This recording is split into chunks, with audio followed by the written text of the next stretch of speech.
नमस्कार विद्यार्थी मित्रांनो, भरपूर जणांचा प्रश्न मला असा उपस्थित होतोय की दादा 5वी आणि 8वीचा स्कॉलरशिप रिझल्ट लागलाय पण आम्हाला रिझल्टच दिसत नाही, आमचा रिझल्टच दाखवत नाही. मग रिझल्ट कसा बघायचा? आता रिझल्ट एकदम व्यवस्थितरित्या डिटेली बघणार आहोत. आणि जर तुम्हाला रिझल्ट तुमचा बघता येत नसेल तर तुम्हाला जमतच नसेल, आता तर मी सांगणार आहे त्याच्यावरून तुम्हाला जमणारच आहे की रिझल्ट काय आहे, कसा बघायचा. आणि जर जमतच नसेल तर 9172278378 याच्यावर तुमचं नाव आणि तुमचं हॉल तिकीट सेंड करायचं आहे. आमची टीम तुम्हाला रिझल्ट बघून नक्की सांगेल. कळालं? आता जर तुम्हाला समजतच नसेल की रिझल्ट कशा बघायचं तर पण आता हा व्हिडिओ जर शेवटपर्यंत बघितला, व्यवस्थित डिटेल बघितला, तुम्हाला 101% तुमचा रिझल्ट कळणार आहे. तुमचा रिझल्ट काय आलाय हे मला कमेंट बॉक्स मध्ये सांगायला विसरायचं नाही. आता 5वीचा आणि 8वीचा आलेला आहे.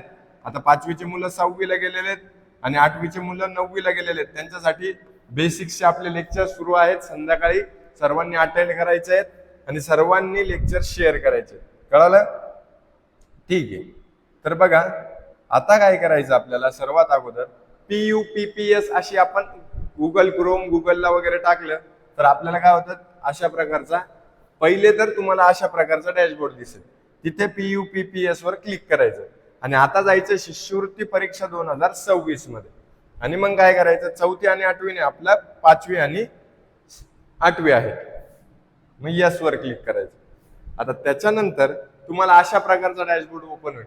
काही मुलं चुकी काय करतायत, इथं अंतरिम निकाल शाळांसाठी हे करतात, पण आपल्या शाळांसाठी नाही, आपल्याला काय अंतरिम निकाल विद्यार्थ्यांसाठी याच्यावर टॅप करायचं. आता इथे काय आला, सीट नंबर. तर आपण तुम्हाला करून पण दाखवतोय, आपण सीट नंबर दाखवतो. सीट नंबर काय आहेत, बघा M5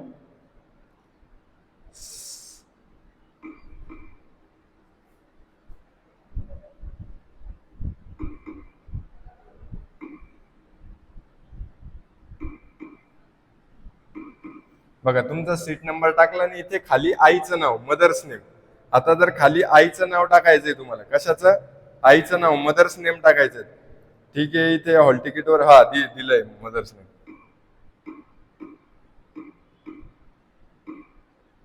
बघा इथे मदर्स नेम टाकलं, सबमिट केलं, निकाल तुमच्या समोर आहे. काहीही करायची गरज नाही. इथे व्यवस्थितरित्या तुम्हाला दिलेले आहेत किती निकाल लागला, काय लागला. 298 कमाल गुण, 156 प्राप्त गुण आणि शेकडा किती आहेत, 52% आहेत. बरोबर? इथे तुम्हाला सगळं दिसतंय, तुमच्या शाळेचं नाव वगैरे, पालकाचे उत्पन्न, सगळं काही तुम्हाला इथे व्यवस्थितरित्या दिसणार आहे. कळालं? सर्व काही असं बघायचं आहे. आणि याच्यानंतर पण इथून बघा खालून तुम्हाला काय प्रिंट करता येते, तर तुम्ही इथून प्रिंट करू शकता तुमचा रिझल्ट. अजून याच्या व्यतिरिक्त काही अडचण असली तर ऋषी दादा तुमच्या सोबत आहेत. बिलकुल काहीच काळजी बाळगायची नाहीत. मला 100% विचारा, मी तुमच्या सोबत आहे. कळालं? चला बाय बाय.